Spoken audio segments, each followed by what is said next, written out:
O filme do Elvis é ou não é uma biografia? Olá, Canageiras e Júlio, seja bem-vindo ao meu canal. Ai, eu dei um soco no meu unicórnio. Seja bem-vindo no meu canal e fique comigo porque eu vou revelar algumas coisas que essa cinebiografia não contou e algumas outras curiosidades também. Então, roda a vinheta.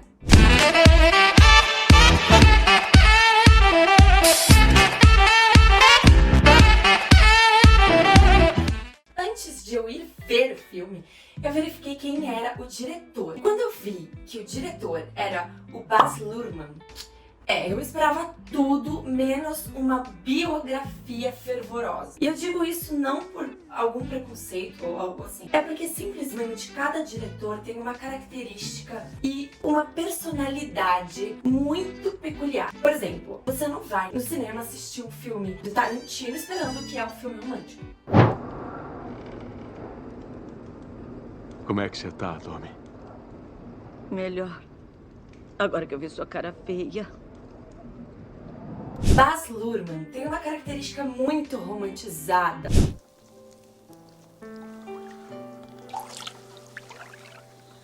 Lúdica. Surrealista. I am the Green Fairy.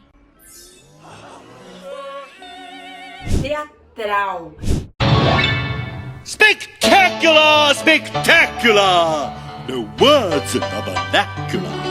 Ele trabalha e usufrui muitas vertentes teatrais. E ele veio já fazendo vários filmes maravilhosos, como Moulin Rouge, Gatsby, entre outros, que nós já podemos analisar que todos têm uma ligação e aquele leve toque dele. Ficou muito brega esse leve toque dele. O filme Moulin Rouge, por exemplo, ele foi lançado em agosto de 2021 e ganhou o Oscar de melhor diretor de arte e figurino. Então, uma das coisas que a gente pode ver que é aquele toque é figurino, maquiagem e a forma como ele exige a boa performance do ator. E isso a gente não pode julgar porque ele realmente conseguiu trazer no filme do Elvis. O figurino foi totalmente fidedigno à linha do tempo que era exigido. A maquiagem, a gente não tem nem o que falar. A maquiagem que foi feita no Coronel Tom Parker, que foi o Tom Hanks, o ator que interpretou esse papel, foi incrível. A outra maquiagem do Elvis, que segue a linha do tempo dele novo pra velho, aquele maxilar, ele tava tão perfeito que eu quero colocar aquele maxilar. Será que ele fez preenchimento? Será? A exigência na performance dos atores. Por exemplo, o Tom Hanks, ele foi incrível, minucioso, tanto ao andar com a bengala, na postura, como na voz. E, gente, vamos entrar num detalhe aqui, eu não sei se vocês conseguiram reparar isso. Pra mim, ele foi o perfeito pinguim do Batman. E eu pagava muito pra ver ele nesse personagem. Eu quero muito ele nesse personagem. Pelo amor de Deus, abaixa assinado agora. Tom Hanks como o pinguim do Batman. Austin Butler fazendo o Elvis. Performance incrível, trabalho corporal incrível. O Austin Butler, ele até comenta sobre a imersão dele, até auditiva, de ficar dias e dias, horas e horas, escutando o Elvis Presley, tanto falando como cantando. E ele teve que realmente entrar nessa imersão auditiva também, personificar o personagem dele. I basically put the rest of my life on pause for 2 years, and I just absorbed everything that I possibly could, and I just went down the rabbit hole of obsession. Ele fez muito bem isso. Isso a gente não tem o que falar. Além de tudo isso, as transições de cenas, os filtros coloridos, o mundo surreal, o mundo romantizado, como se fosse literalmente uma peça teatral, os cortes de cena, tudo isso é muito característico de Baz Luhrmann.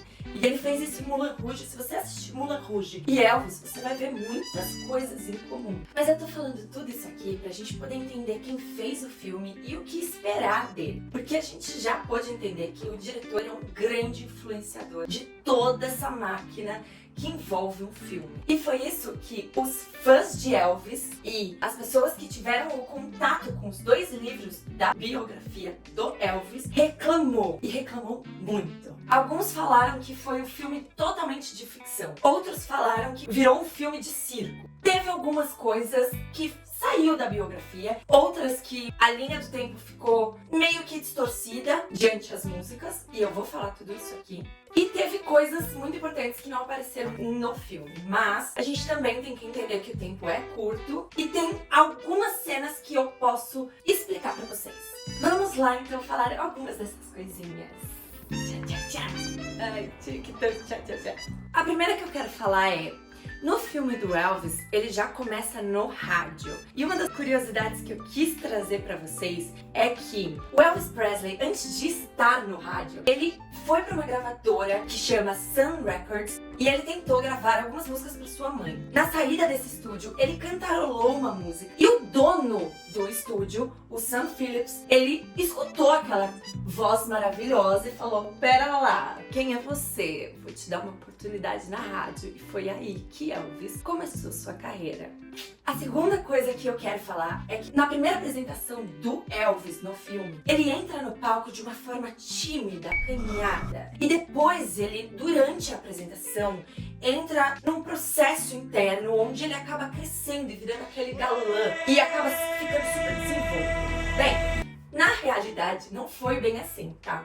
Existiu um show antes desse show. E esse um show antes foi o show que deu o start na cabeça do Elvis. Porque ele fez esse show, ele ficou tímido, super acanhado e o show foi um tremendo desastre. A partir deste show, ele teve um conflito de emoções, onde ele começou a ter alguns resgates emocionais do passado dele, da infância dele e de coisas que ele amava. E como ele foi se encontrando na música. E diante a esses conflitos internos, que ele, no segundo show, que seria o do filme, entrou com tudo como galã e requebrando daquele jeito que toda mulherada gosta.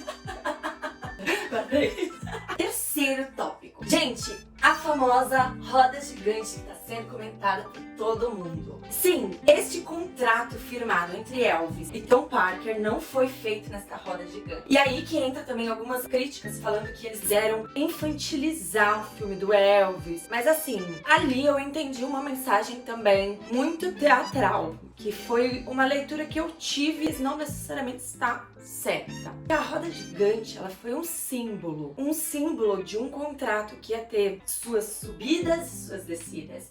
E tem um momento que o Tom Carter fala uma frase para realmente firmar o Elvis com ele e a roda gigante para. E isso dá uma sensação de poder ali. Então, se você realmente entrar na cena de uma forma que você interprete todas as mensagens subliminares que o diretor normalmente gosta de fazer, você vai entender que ali era só uma sensação e não que realmente foi isso. Ah, mas falou, por ser uma bibliografia, cara, tem que fazer a bibliografia, cara. Não pode ficar criando os bagulho. Tudo bem, não precisa criar os bagulho, mas ele criou, ficou legal e é importante nós podermos trazer as informações extra, as informações extras pra galera entender o que é ou não é, ou vai ler o livro mesmo para de ser vagabundo. Brincadeira. Quero entrar no quarto tópico, que é músicas, pra dar uma variada. Bem, eu gosto muito, mas muito mesmo da forma romantizada como o Baz Luhrmann, ele conduz as cenas junto com as músicas. Eu acho isso muito legal, principalmente uma das duas músicas principais de Elvis, Suspicious Mind. Se você assistir a cena, a música ela entra com um peso diferente e te remete a uma sensação de aprisionamento que você consegue entender um pouco assim. Sai daí, cara, sai daí, irmão. Porra, caralho, você vai se fuder. Parece que o Elvis realmente tá entrando numa fria por causa do Coronel Tom Carter. Assiste a cena, escuta a música, você vai entender a sensação que esse diretor trouxe. Outra música foi I Can't Help Falling in Love. Eu amo, particularmente, eu canto em todos os meus shows essa música. Mas ele trouxe, mais uma vez, uma releitura do filme muito densa também. Diferente da música original, onde novamente trouxe uma tristeza, como se fosse a perda da Priscila. Sente isso, vocês vão ver como ele é teatral. Ele conversa música e cena e faz as releituras das músicas compor com as cenas ali. Um erro que teve na Can't Help Falling in Love, e eu gostaria de dizer aqui, o ano que se passa essa cena não bate com o ano que essa música foi feita. A Can't Help Falling in Love, ela foi feita em 1961 e essa cena passa em 1959. Então, a cena acontece bem antes da música ser feita, mas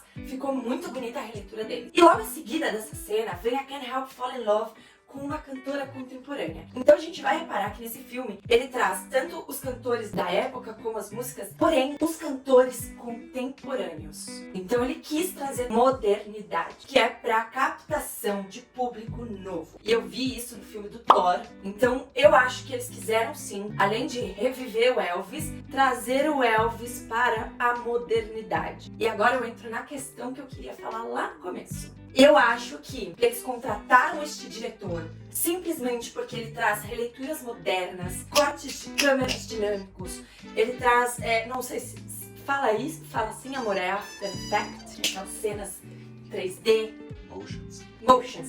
Ele traz motions incríveis, transições incríveis, tudo que a modernidade exige hoje em dia. Na internet, nas mídias sociais, a gente quer velocidade, a gente quer transições, né? Então ele coloca transições junto com cores, junto com músicas e cantores contemporâneos. Isso tudo fica bem claro pra mim que é uma renovação do Elvis. É um ressurgimento da figura Elvis Presley, tanto para os mais velhos como para os mais novos. Para a geração nova gostar do Elvis Presley e admirar ele como um herói.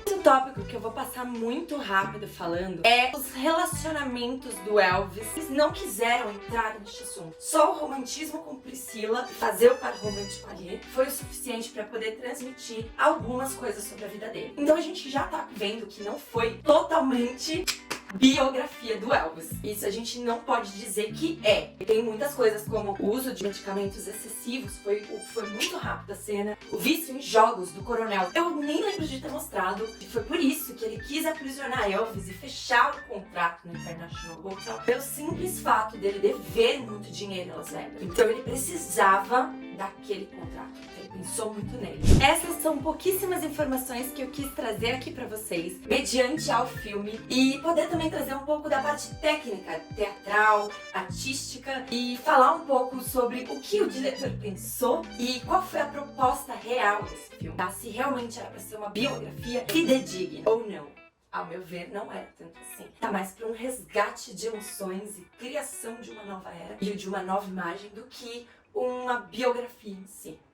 Bem, pessoal, se vocês gostaram de todas essas informações, deixa aquele like maroto. Deixa seu comentário também aqui, porque é muito importante pra mim. Ativa aquele sininho pra você poder ficar por dentro de tudo que está por vir. Aproveita e comenta aqui algumas ideias. Se você tiver alguma curiosidade de algum filme, alguma série que você queira que eu comente, deixa aqui escrito. Vai saber se a gente faz. Um grande beijo da Pá e até a próxima. Tchau!